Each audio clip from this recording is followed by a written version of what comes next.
Buenas tardes a todos y bienvenido al cuarto Alumni Impact Series de la Universidad Metropolitana. Mi nombre es Nelson David Dao, unimetano, miembro del Consejo Superior y representante del Grupo Bancaribe como patrocinante del evento del día de hoy. Me dieron el honor de presentar a Jorge Salas, venezolano también, unimetano también, con una brillante y exitosa carrera en un grupo financiero venezolano y desde marzo del 2020 presidente ejecutivo del Banco Latinoamericano de Comercio Exterior, Bladex.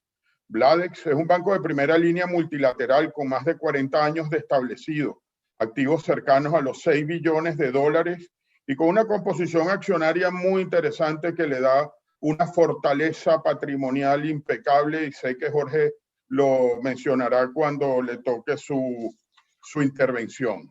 Como su nombre lo indica, es un banco que apoya a bancos e instituciones de la región con préstamos para apoyar el flujo de comercio exterior, exportaciones en toda la región.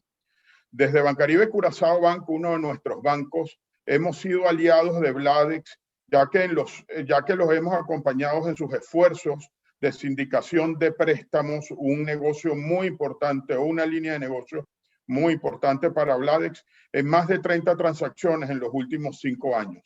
Nos sentimos muy orgullosos de poder presentar a Jorge en este Alumni o cuarto Alumni Impact Series de nuestra universidad. Bienvenidos y espero que lo disfruten. Ahora le cedo la palabra a Luis Miguel da Gama, presidente del Consejo Superior de la Universidad Metropolitana. Muchas gracias. Oye, complacido. Muchas gracias a ti, Nelson, por siempre estar ahí, miembro de nuestro Consejo Superior y tanta dedicación que le das a nuestro querido país. La verdad que, como bien lo mencionaste, nuestro cuarto Alumni Impact, y la verdad que es increíble la complacencia que nos da en esta oportunidad, porque estamos llenos de egresados y amigos en este cuarto evento que realizamos de este nivel. Y como bien saben, bueno, en Venezuela no lo estamos pasando bien, no solo por el COVID, sino por la parte económica. Y bueno, dentro de esa tragedia que se vive, hay un espacio que ahí está, que está viva y que seguimos dando lo mejor de sí a través de la educación. Hemos resistido mucho en nuestra Universidad Metropolitana, pero también hemos avanzado. Y ese es el mensaje que queremos enviarle en esta apertura, antes de darle el pase a nuestro gran amigo Juan Ignacio y a Jorge Salas, ¿no? Como bien saben, bueno, nuestra universidad ha venido bueno, escalando prestigio, pues, por los rankings que tienen la responsabilidad de clasificar a las universidades, y eso pues nos llena de mucho entusiasmo. Pero en este tipo de eventos siempre queremos enviar un mensaje de lo importante que es, y ese trabajo que, bueno, de manera tan comprometida realizan los 739 entre profesores y personal administrativo dentro de nuestra universidad para tener ese espacio que esté vivo en nuestro querido país y que, bueno, y que al final, digamos, requerimos siempre de una ayuda especial de nuestros 60% de los egresados que se encuentran dispersos en el mundo para poder continuar, ¿no? Nosotros, bueno, vamos a seguir en Venezuela con mucho entusiasmo y, como bien saben, la matrícula solo prácticamente cubre bueno, lo que es el apoyo de la nómina y es poco lo que puede restar para los becados, que como bien saben, cada día pues con las dificultades que tenemos se incrementan, ¿no? Y ese muchacho que está a mitad de carrera tiene que continuar, y es por eso que nosotros le damos tanta importancia a estos tipos de eventos. Nos encontramos en un plan estratégico de la mano de McKinsey, donde queremos pues, tener una visión que, bueno, que seamos un modelo de desarrollo resiliente, sostenible, de la mano de la sociedad venezolana, con la educación, para formar esos líderes que tanto orgullo nos da. Y bueno, pero solo no podemos, ¿no? Y la universidad es un símbolo de esperanza para Venezuela. Ese es el optimismo que queremos transmitirle en este inicio, antes de darle la palabra a nuestro vicepresidente de Desarrollo, Juan Ignacio. Y yo creo que el beneficio es inmenso para Venezuela. pero hoy más que nunca lo necesitamos y solo no podemos. De tal manera que agradecido por el patrocinio del Banco del Caribe, por esas palabras del sondado y bueno, y por estar todos ahí, que ya veo que hay algunas autoridades que también están y nos acompañan y en nombre de todos ellos le damos la más cordial bienvenida. Juan Ignacio, por favor, gracias por estar ahí, egresados y amigos. Buenos días, bienvenidos a todos a la cuarta edición de la Alumni Impact Series. La verdad que estamos muy contentos de poder destacar las historias de éxito de nuestros egresados. Quiero llamar la atención que tenemos un nuevo canal de la Vicepresidencia de Desarrollo. Es un canal donde están grabadas estas Impact Series y donde ustedes podrán conocer de las historias de éxito y los aprendizajes de los que hablaron antes, ¿no? Que han sido magníficos. Los invito también a participar. Si alguno de ustedes quisiera sugerir a un ponente o quisiera usted ser uno de los ponentes, pues nos pueden contactar a la Vicepresidencia de Desarrollo y veremos qué podemos hacer, ¿no? Obviamente tiene que ser presidente de un banco multinacional como es Jorge Sala. No necesariamente, pero bueno, con esta introducción quiero decirles que aquí estamos en Madrid ayudando a la Universidad Metropolitana, ayudando a Venezuela. Yo hago este trabajo a tiempo parcial, lo hago ad honorem y con mucho orgullo, porque creo que la universidad se lo merece, ¿no? Porque nos ha dado tanto a los 30.000 egresados que hemos salido de esa casa de estudio, a los más de 20.000 que hacemos vida fuera del país. Entonces, la idea de estas actividades es acercarnos cada vez más. Con esto quiero presentar a Jorge, que es egresado de la Universidad Metropolitana en mención Banca y Finanzas. Él también tiene estudios de la Universidad de Chicago, un máster en políticas públicas y business administration, como un MBA de la Universidad de Chicago, y también tiene estudios de economía en la Universidad de Colorado. Pero lo esencial y lo que lo trae aquí es su carrera como banquero, que empezó en Venezuela y que lleva más de 20 años, ha sido presidente de 4 empresas y hoy en día está al mando de este banco que afortunadamente yo conozco porque también tengo allí a excompañeros míos, quizás ya hablaremos de eso más adelante, pero que es un banco que es clave para el desarrollo de Latinoamérica y el Caribe. Es un banco que impulsa todas estas cosas, que de alguna manera es como un supranacional. Se podría llegar a comparar con el Banco Mundial o el Fondo Monetario, pero en una manera más micro, porque está muy cercano a las empresas, impulsa el desarrollo y el crecimiento. Entonces, sin más, quiero darle la bienvenida a Jorge. Gracias, Juan Ignacio. Gracias a las autoridades de la universidad, a Luis Miguel, y gracias en particular a Nelson Dao y a Bancaribe con su patrocinio. Efectivamente, hemos hecho muchas transacciones en la región en donde ha participado Bancaribe y han salido muy bien. Así que un honor estar aquí. Bueno, mira, yo creo que lo que más se pregunta a la gente es qué es Bladex, ¿no? El Banco Latinoamericano de Exportación, un banco que surgió de una iniciativa con los primeros accionistas siendo los bancos centrales de la región, pero que luego fue pionero en hacer un IPO en Estados Unidos, ¿no? Y tiene creo que me dijiste, flota del 80% de su capital, tiene un market cap como unos 650 millones de dólares aproximadamente. Cuéntanos tú un poco de qué es este animal Bladex y antes de pasar a tu carrera. Sí, con mucho gusto.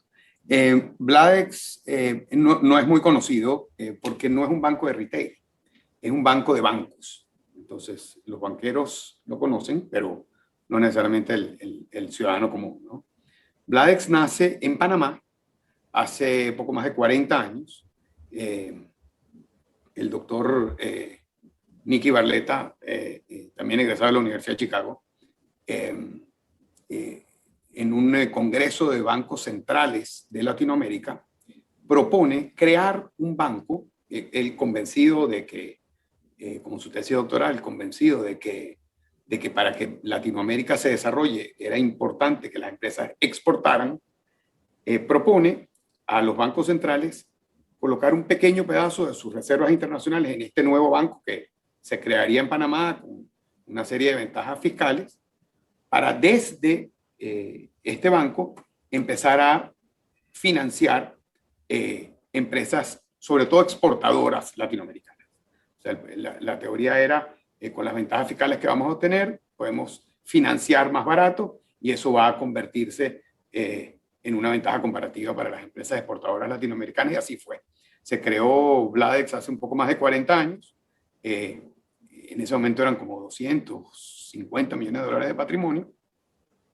Ese dinero fue prestado, fue recuperado, y luego cuando el banco fue a pedir más dinero a los accionistas, países, bancos centrales de Latinoamérica, los bancos centrales dijeron, bueno, podemos poner un poco más, pero vayan buscando otras formas de levantar capital. Y fue entonces cuando, hace como 20 años, Bladex fue el primer banco latinoamericano en hacer una oferta pública de acciones, un IPO, en los Estados Unidos. Y hoy, el 80% de las acciones del banco flotan en Nueva York, y los bancos centrales tienen un poco menos del 20%, pero siguen siendo 23 bancos centrales de Latinoamérica accionistas de Bladex.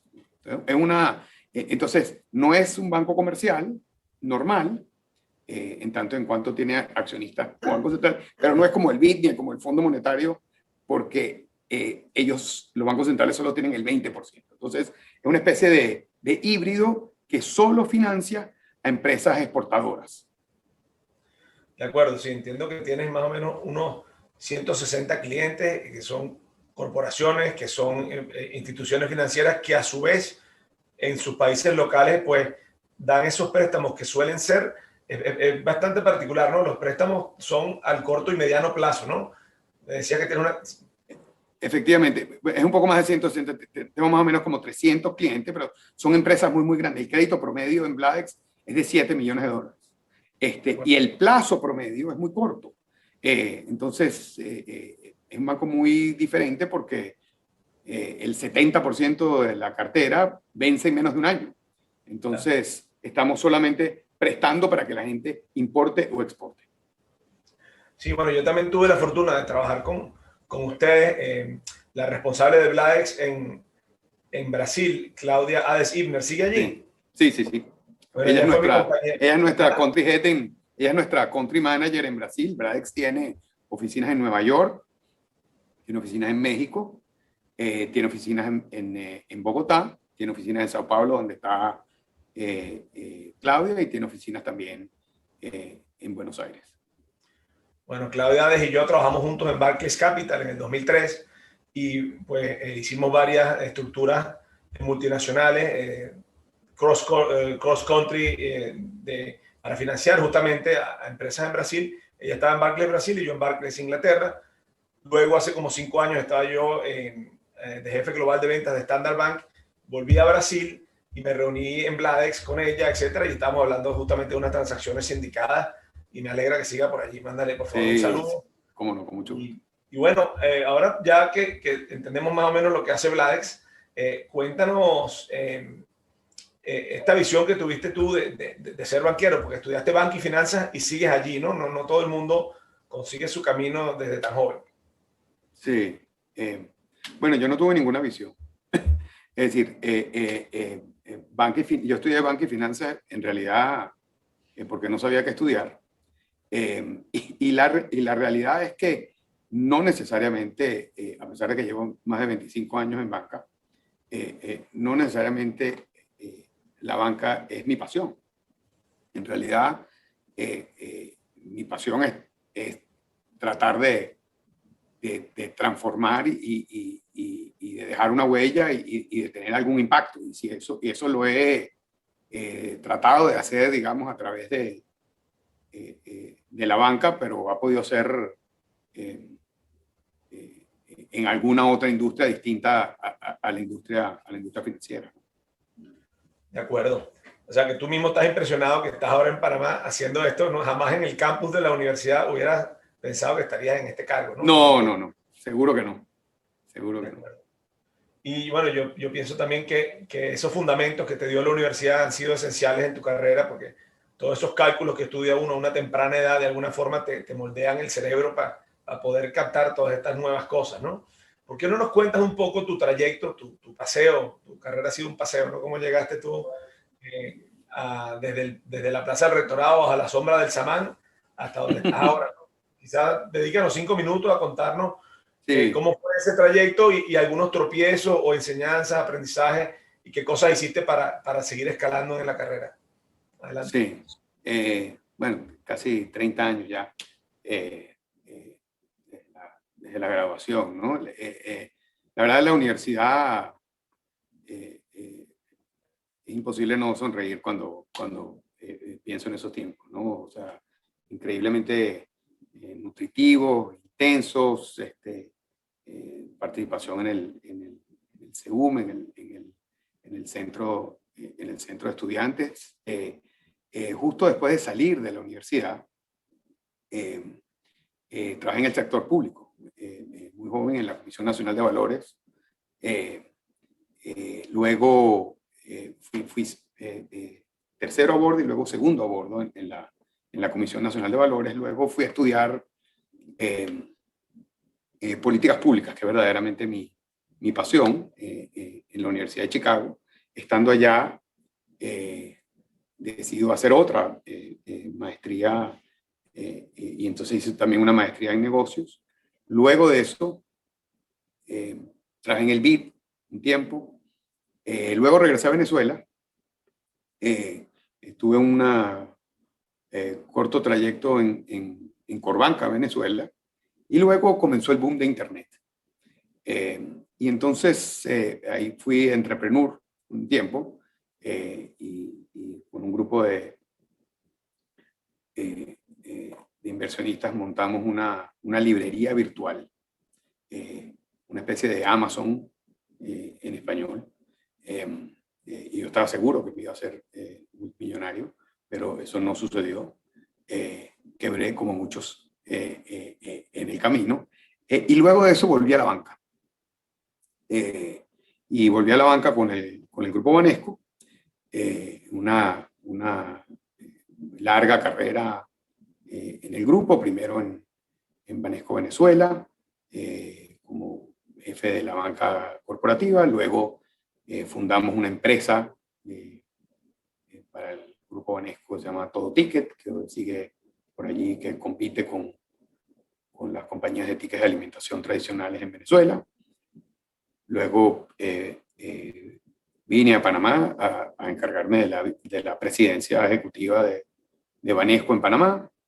Luego me fui a los Estados Unidos y estuve casi 6 años como presidente ejecutivo de Banesco en Estados Unidos.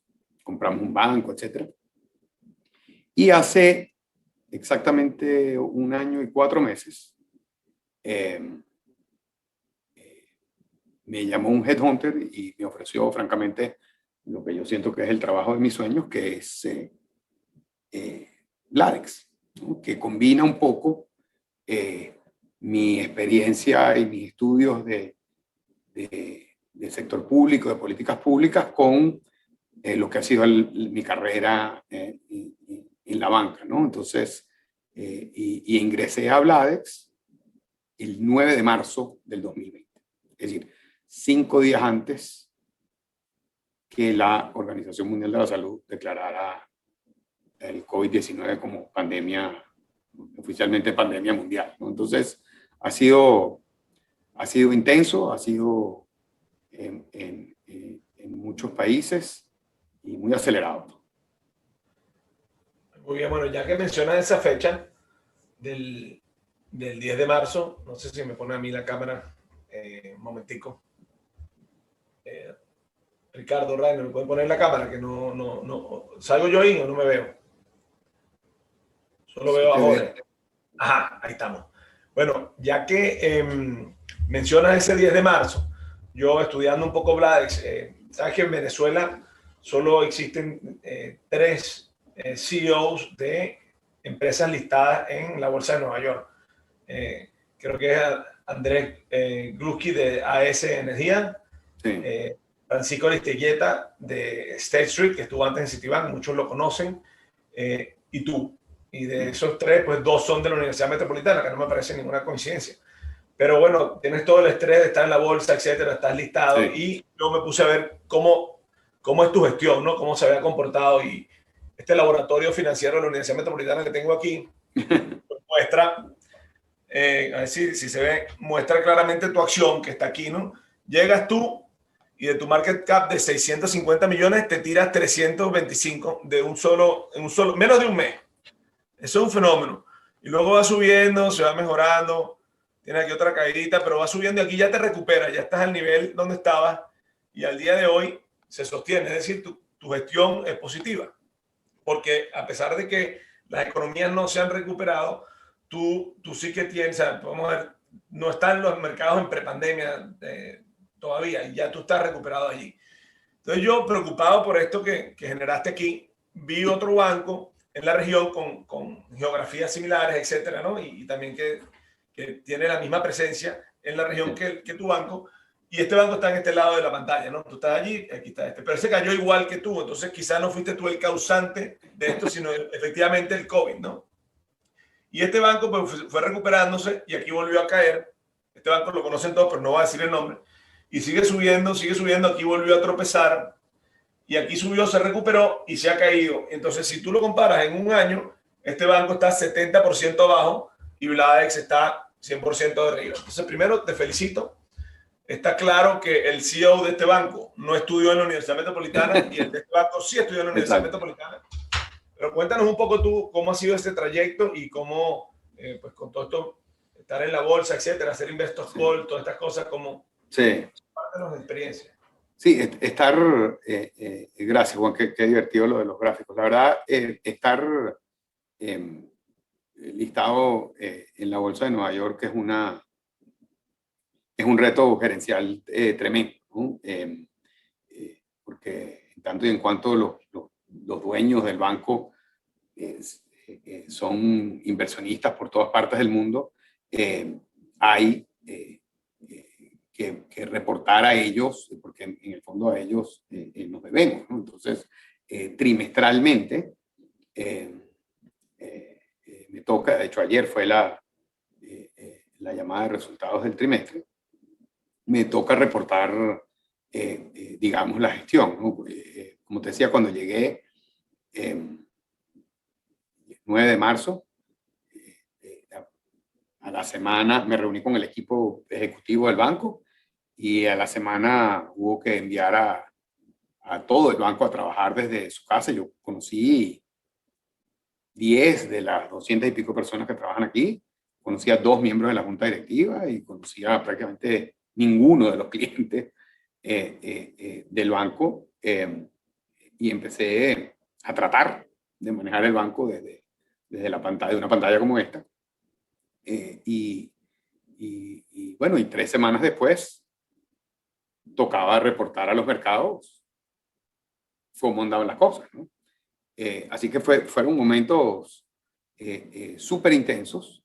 La preocupación máxima era, habían 2, habían 3 quizás. Lo primero era que el banco operativamente siguiera funcionando. La segunda era que los empleados del banco siguieran comprometidos con la gestión, sobre todo cuando es una cartera que vence tan de corto plazo. Y lo tercero, que era la preocupación de todos los bancos, era que los clientes pagaran, porque no se sabía, francamente, todo el mundo pensaba que era cuestión de semanas. Y ya llevamos año y medio en esto, ¿no? Entonces, fue increíblemente estresante, pero las cosas francamente salieron muy bien. Y yo creo que salieron muy bien, y es lo que refleja el precio de la acción que mostrabas, por 2 razones. Primero, el equipo resultó extraordinariamente comprometido, estaban cada uno en su casa, pero de alguna manera más unidos que nunca. Pero también la calidad de los clientes y el modelo de negocio de Bladex, nosotros no tenemos retail, entonces los que dejaron de pagar fueron un tipo de clientes que Bladex no tiene. Los tarjetavientes, la gente que tiene hipoteca, etcétera, estaban muy complicados con créditos de muy largo plazo. Las empresas grandes Latinoamérica, que son nuestros clientes, todos pagaron. Y entonces, Bladex tiene hoy, probablemente saliendo de la pandemia, no solo una cartera de crédito más limpia que cuando entró a la cartera, porque que cuando entró a la pandemia, sino probablemente la cartera es probablemente uno de los bancos más sanos de toda la región. Pero eso tiene más que ver con su modelo de negocio que otra cosa, ¿no? Entonces, los inversionistas entienden que Bladex está muy sano y además entienden que la región está en pleno proceso de rebote y de crecimiento, así que las perspectivas son muy positivas. Perfecto. Bueno, en esa misma nota, estamos a las puertas de una recuperación global. Ayer fue el FOMC meeting, habló Powell, ya se está empezando a hacer tapering, que es un poco retirar toda esa financiación de emergencias que han inyectado a la economía.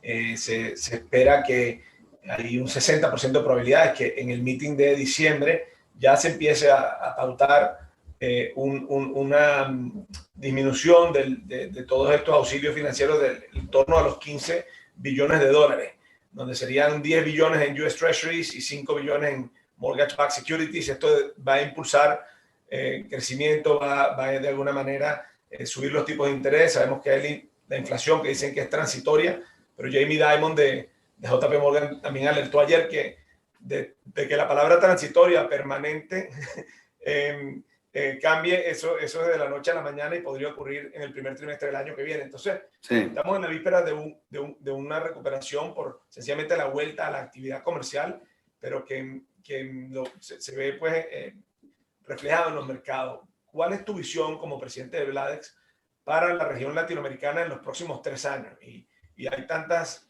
diferencias, ¿no? Tanto en los ciclos políticos como en los ciclos económicos. Y compártenos unos minutos, y si te quieres concentrar, por ejemplo, en un par de países o un país en particular, como quieras, dibujo libre, pero danos tu visión.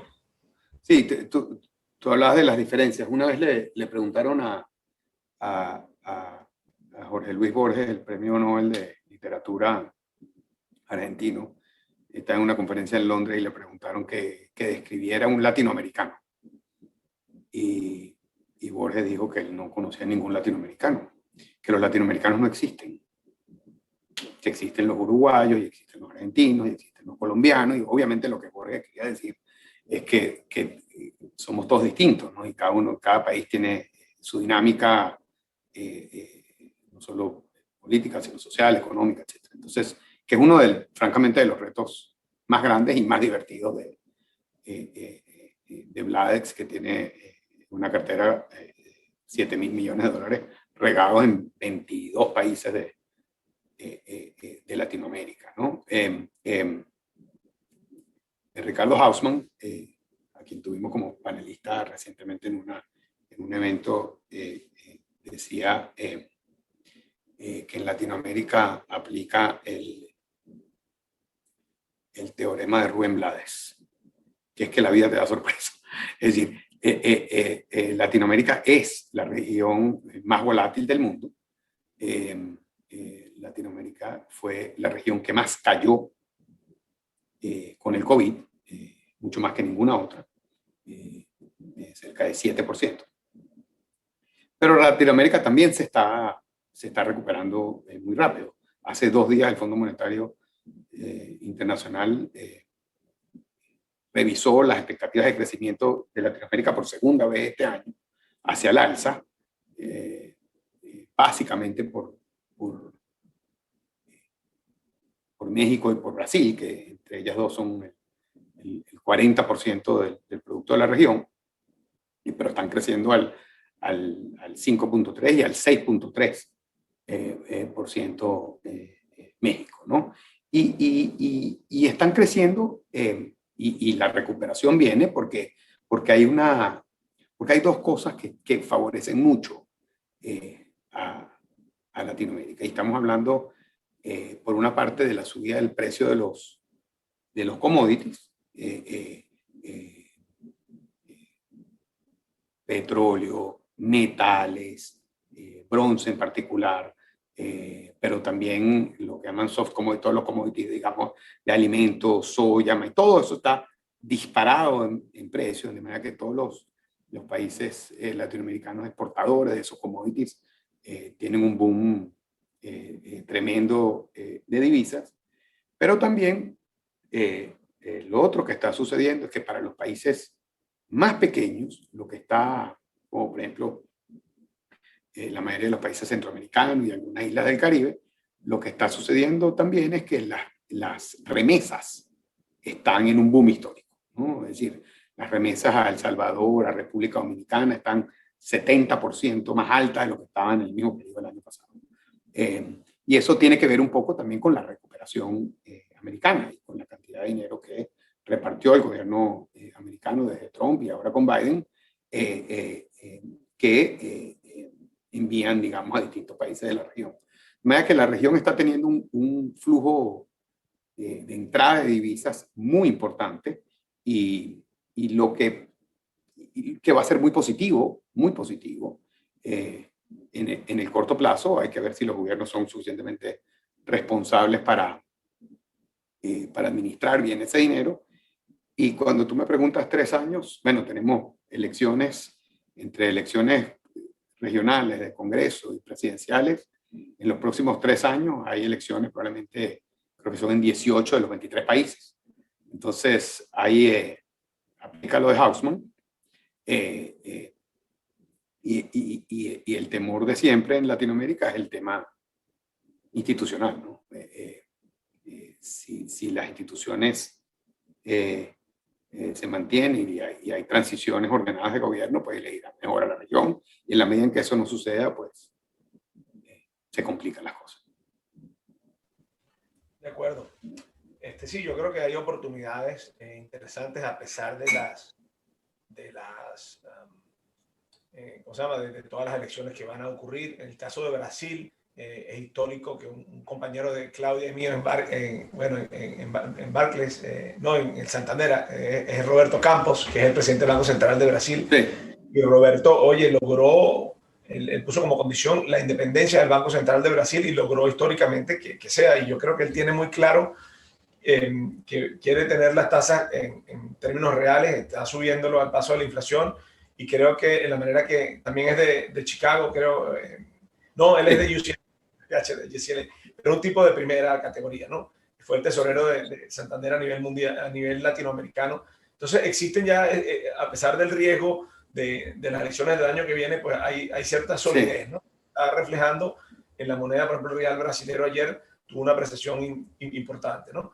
Y pues bueno, volviendo a temas de actualidad, quería preguntarte, cuando te reúnes con clientes en la región, etcétera, ¿qué les mantiene despiertos en la noche? O sea, ¿qué les preocupa y qué oportunidades están viendo? O ilústranos esto quizá con alguna de las transacciones últimas que hayan hecho, etcétera. Sí, es muy interesante lo que está pasando con los clientes, porque la mayoría de los clientes, como te digo, los clientes de Bladex son como los más poderosos de su segmento, ¿no? Siempre lidiamos con la primera, la segunda o la tercera empresa de un segmento en particular. Entonces, parte de lo que ha pasado con la pandemia es que los segmentos intermedios han sufrido más que las empresas más poderosas. Entonces, hay muchas empresas en ánimo de comprar empresas más débiles. Entonces, buena parte de lo que sucede con Bladex y buena parte de lo que nos llaman, un poco por la presencia de Bladex en toda la región, es empresas peruanas queriendo ahora comprar empresas en Ecuador, empresas colombianas queriendo comprar en otros países de la región. Entonces, hay mucho apetito de asesoramiento para Bladex, no solo de cómo es digamos, el terreno de juego en otro país, sino también en financiamiento que podemos dar para esas cosas, ¿no? Están, como tú decías antes, hay presión inflacionaria, eso hay, más allá de si es temporal o transitoria, lo cierto es que habrá inflación, ya Brasil empezó a subir las tasas, Chile empezó a subir las tasas. Entonces, nosotros prestamos en dólares. Entonces, hay muchas empresas también buscando financiamiento en moneda dura, un poco más de largo plazo, para protegerse del alza de tasas que tienen en su moneda local. De manera que Bladex está muy activo por toda la región. Que bueno, yo creo que es como una etiqueta de calidad cuando se hay una transacción, si está Bladex también de por medio, yo creo que le aporta seriedad y tracción a esas transacciones, ¿no? Sí, Bladex tiene más de 170 bancos clientes en la región, pero también tiene casi 100 bancos fuera en el resto del mundo, en Estados Unidos, pero particularmente en Asia y en Europa también, que cuando hacemos una transacción grande y los llamamos, ellos participan con nosotros y nos ayudan con su capital, ¿no? De manera que eso y todo el mundo percibe, digamos, el comercio exterior va a subir 27, 28% este año comparado con el 19, o sea, antes de la pandemia.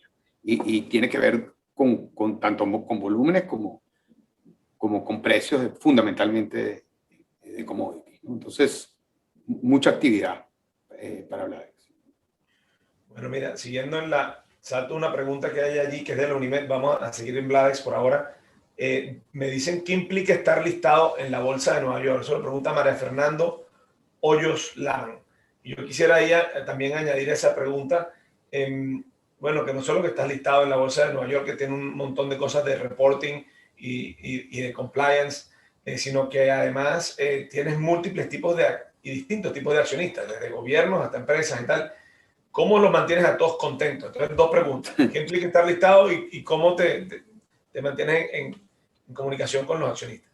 Sí, no sé cuál tarea es más difícil, si estar listado o mantener a todos los stakeholders contentos, porque los stakeholders no solo incluyen los tipos de accionistas, incluyen también hasta calificadoras de riesgo, etc. Pero estar listado en la Bolsa de Nueva York es una responsabilidad tremenda. Yo recuerdo la primera semana que yo llegué acá, me piden que, antes de que arrancara la pandemia, que tenía que atender una llamada de Londres, que era muy, muy importante. Y cuando pregunté de qué se trataba, dije, bueno, es un fondo que tiene el 1,5% de las acciones de Bladex y quiere saber cuáles son sus planes con la empresa. Entonces, esta dinámica de tener que reportar, y bueno, y este señor es uno de los dueños del banco que usted maneja. Entonces, esta dinámica de tener que reportar a gente muy exigente que uno no conoce, es todo un reto, ¿no? Y es parte del reto que implica estar listado en la Bolsa de Nueva York. Entonces, esa dinámica de los mercados de capitales y la importancia de la información y, en consecuencia, de las calificadoras de riesgo, la aprendí yo y la viví desde Venezuela, saliendo de la Universidad Metropolitana cuando estuve en la Comisión Nacional de Valores. Entonces, lo que implica es tener que enviar en una serie de formatos preestablecidos muy rigurosos exactamente todo lo que está pasando en el banco para que lo tenga para que lo tenga la Bolsa de Nueva York y estar muy atento a que no hay nada que nadie pueda saber de lo que está pasando acá que no sea divulgado a la vez a todo el mundo, porque si no, se cae en lo más delicado de todo, que es el famoso insider trading, ¿no? Entonces, implica también que los empleados de Bladex no podemos comprar acciones de Bladex en un periodo unos días antes y unos días después del anuncio de los resultados al mercado, porque los que estamos aquí adentro conocemos mejor que los que están afuera, por definición, lo que está pasando en el banco. Entonces, es una responsabilidad. Entonces, cuando me reúno con este accionista, no es mucho lo que le puedo decir del futuro, porque estaría privilegiándolo, digamos, con información. Entonces, puedo hablarle del pasado, pero no puedo hablar de los planes. Los planes del futuro de Bladex los abro en las llamadas de resultados que son abiertas al público, donde se conectan analistas de todas partes y preguntan de toda suerte de cosas, ¿no?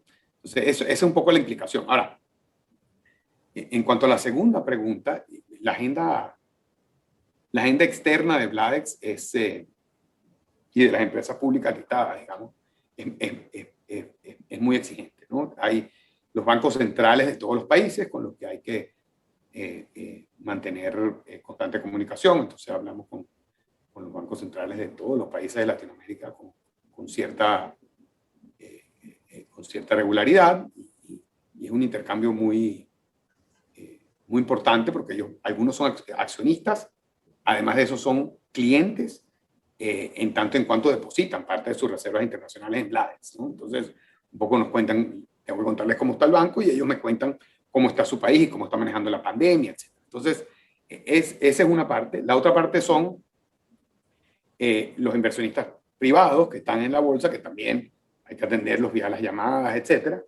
Y luego están las calificadoras de riesgo, ¿no? que juegan un papel muy importante. Bladex tiene grado de inversión, es importante que lo mantenga, pero las calificadoras de riesgo también quieren saber cómo está el banco por dentro, ¿no? Entonces, es un análisis muy riguroso. Entonces, es como una empresa que está en permanente observación, tanto por los mercados como por las calificadoras, tanto como por los bancos centrales.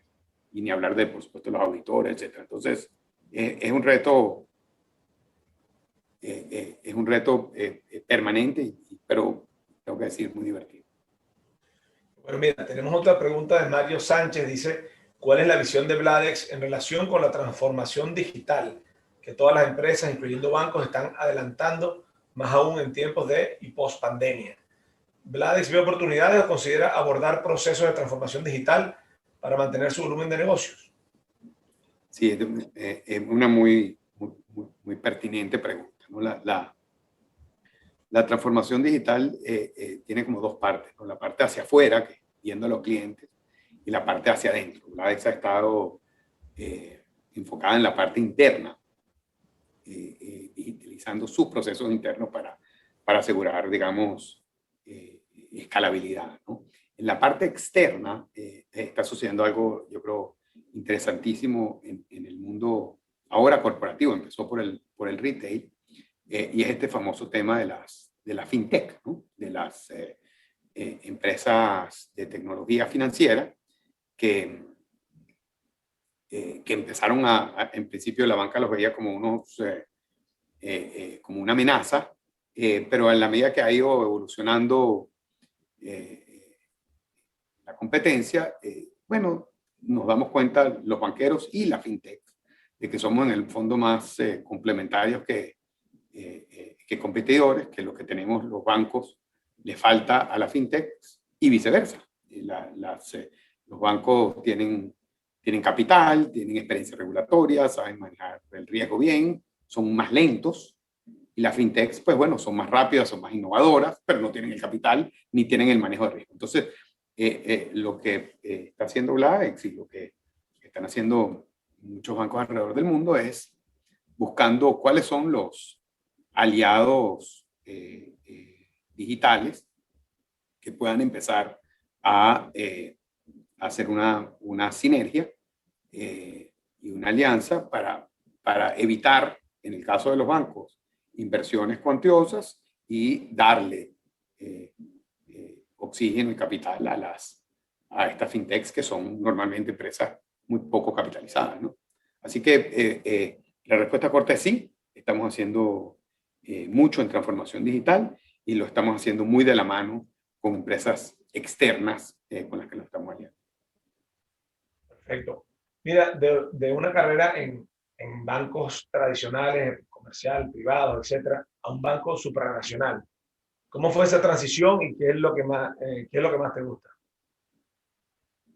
Bueno, yo te decía al principio que lo bonito de Bladex, en particular para mí, es el impacto que tiene, ¿no?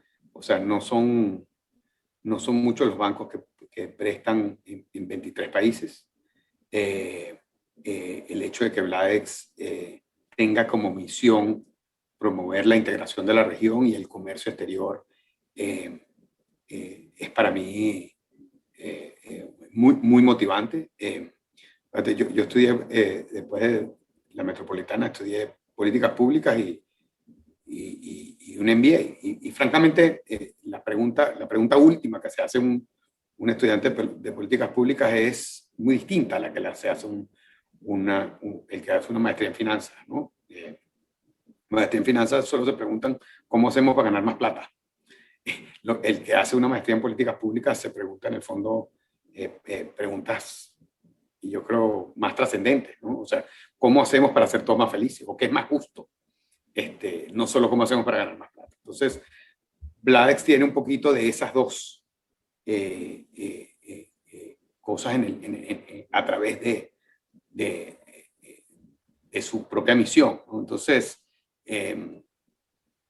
es muy distinta la esencia de Bladex por su misión que la de cualquier banco privado tradicional, ¿no? Entonces, pero sí creo que en mi carrera en particular fue como una buena evolución llegar acá. Okay, mira, nos pregunta Daniel Gentil, ¿cuál es su opinión respecto a Panamá como uno de los centros financieros latinoamericanos? Proyecciones y expectativas de egresados respecto a oportunidades para desarrollarse en dicho país en el área bancaria. Sí, bueno, Panamá, yo quiero mucho Panamá. Tengo que empezar por ahí. Además, mi padre nació en Panamá, hace casi 100 años. Mi padre, que en paz descanse, mi abuelo era cónsul de Venezuela en Panamá y mi padre nació aquí. Entonces, pero yo vine con Banesco y en ese momento vino un gran flujo, no solo de personas, sino de capitales venezolanos. Entonces, el grupo aquí, Banesco, creció mucho. Y Panamá es un país muy particular. Es un país muy particular por varias razones. Primero, un país que tiene casi 100 bancos. Tiene 4 millones de personas, pero casi 100 bancos. Entre bancos de segundo piso y bancos de primer piso, ¿no?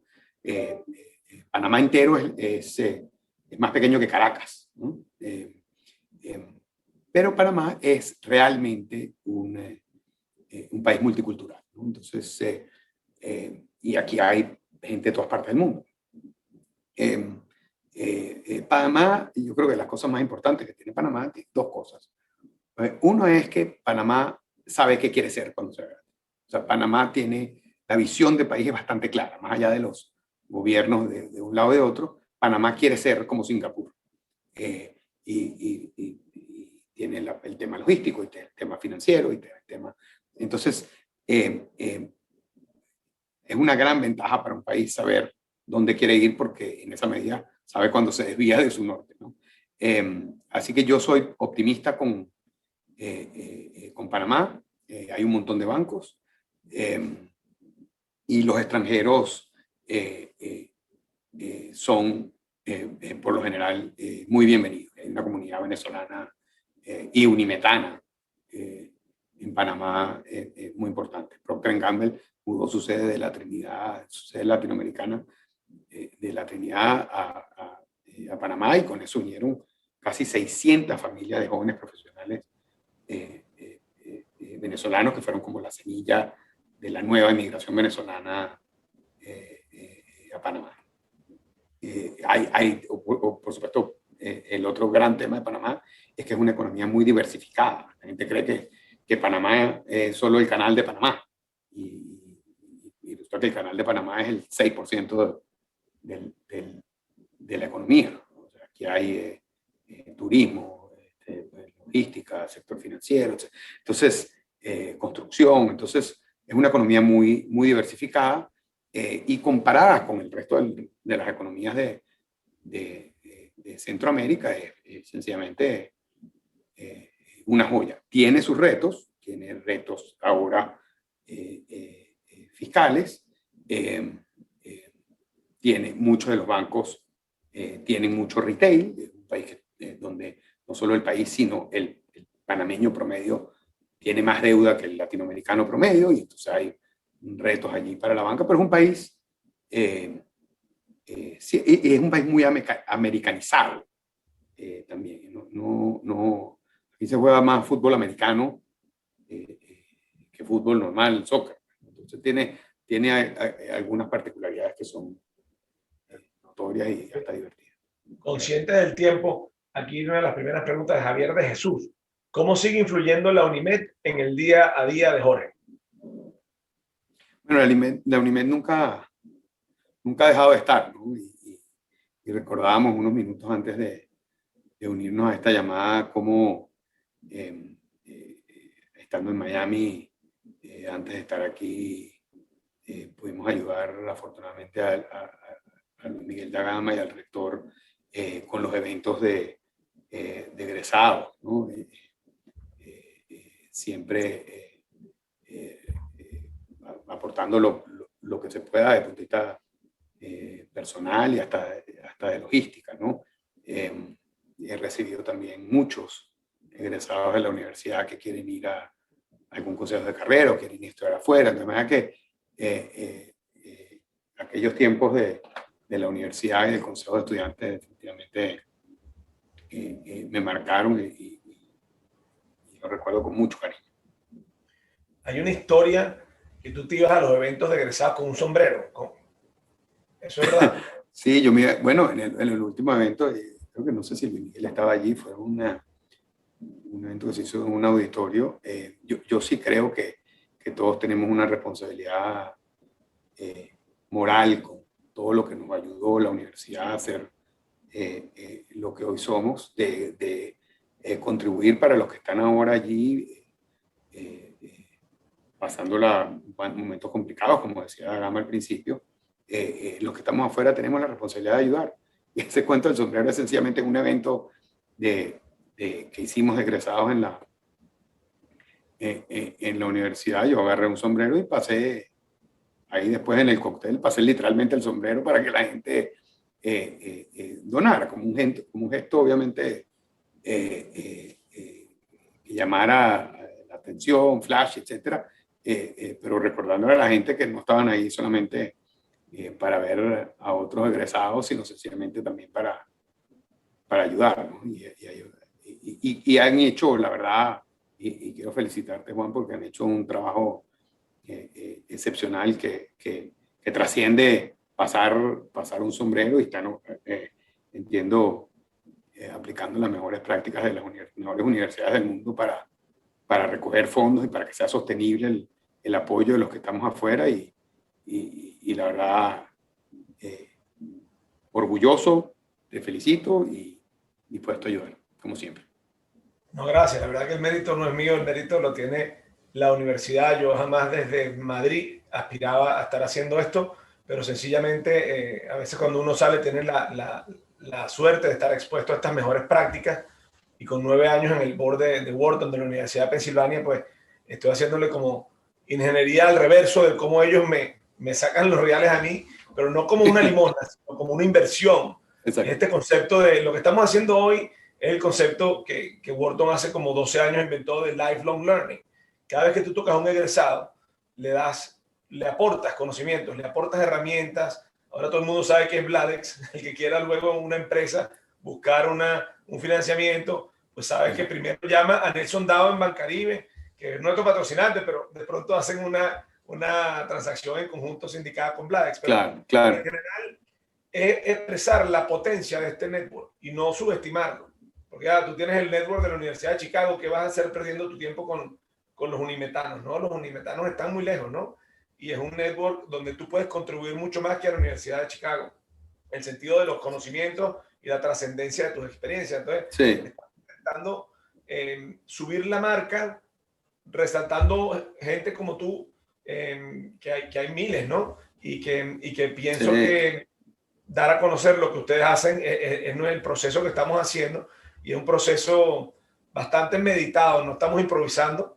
Por ahí alguien decía, oye, como todo venezolano, ¿cuándo vamos a mejorar? Estamos empezando tarde, ¿no? Es mejor práctica, nos han dicho los consultores, empezar 3 minutos tarde para que dé chance a que la gente se meta en los webinars. Estamos intentando hacer esto lo más profesional que se pueda. Voy a intentar terminar también en la hora, no vaya a ser que me digan que no estamos en hora.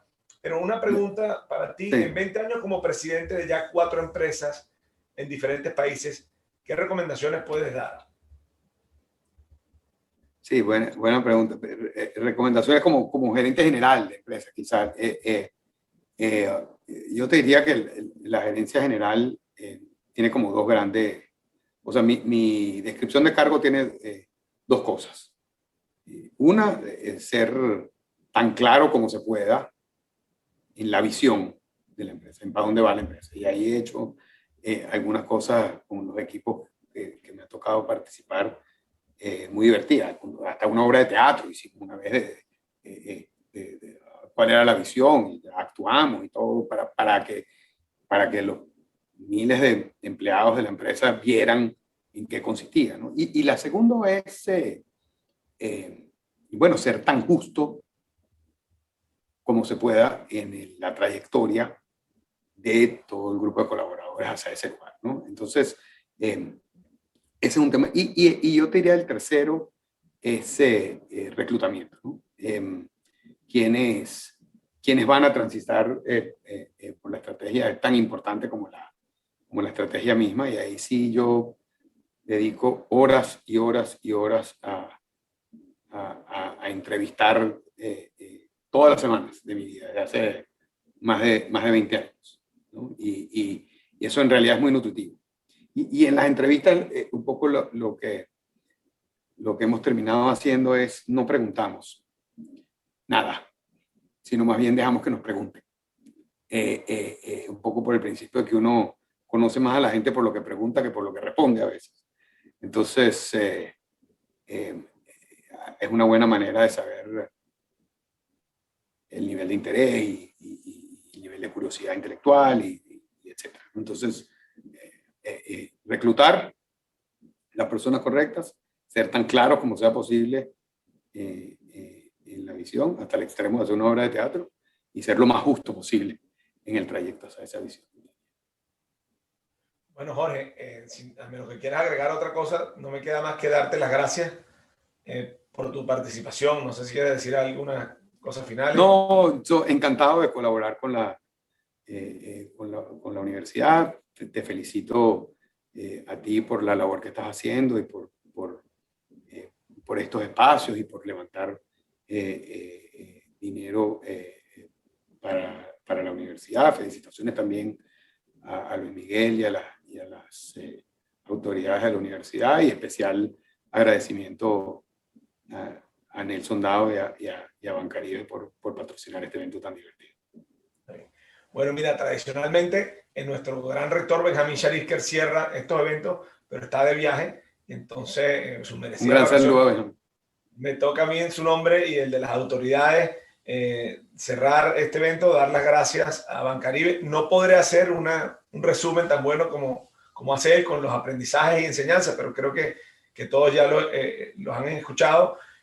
Doy las gracias realmente al Banco del Caribe, que es nuestro patrocinante en este evento, así como fue en el pasado Ocean Bank, que nos ha ayudado, y a todas las personas e instituciones que nos ayudan. No estamos pidiendo limosna, estamos pidiendo una inversión que nosotros queremos con transparencia demostrar que ese dinero llega al estudiante, que ese dinero llega a la comunidad, que transforma vidas, que crea futuros Jorge Salas y que crea futuros oyentes, ¿no? Todos los alumnos y amigos que nos están escuchando, porque la universidad sigue dando educación de calidad mundial. El que estudia allí puede llegar a todas partes, pero eso no hubiera sido posible si hace 50 años la generosidad de los empresarios venezolanos pusieron ese dinero para el bienestar nuestro y de la sociedad. Y ahora nos toca pues a nosotros, la generación de relevo, dar un poquito, ¿no? Agradezco también al equipo técnico de la universidad, Ricardo Ardila, a Rainer López y etcétera, todo su equipo, hacer esto posible, a la vicepresidencia de desarrollo, a Tomasita, a Nancy, por siempre estar mandando todas estas cosas, pero especialmente a Marta Viaña en la dirección de comunicaciones, porque ha hecho una labor en las redes espectacular, y la verdad que se ha notado, porque al menos que tú seas muy popular, la cantidad, los cientos de personas que tenemos hoy aquí, yo creo que es un conjunto tu perfil, pero también No, yo estoy seguro que no. Yo estoy seguro. Si se conectaron 100 personas es porque Tomasito hizo un gran trabajo. Eso no me queda ninguna. El equipo. Así que bueno, mira, feliz verano. Estén sintonizados a esta universidad. Les seguiremos dando oportunidades como estas. En octubre celebraremos bueno, los 50 años presencialmente que no pudimos celebrar el año pasado. Yo intentaré ir a Caracas. Motivo a muchos a que intenten hacer lo mismo y celebraremos por primera vez este año aquellas promociones que cumplen 5 años, 10, 15, 20, hasta 50, que es una tradición bonita. Y pues bueno, me despido, espero que sea a tiempo y muchas gracias al Banco del Caribe y a ti, Jorge. Hasta luego. Gracias.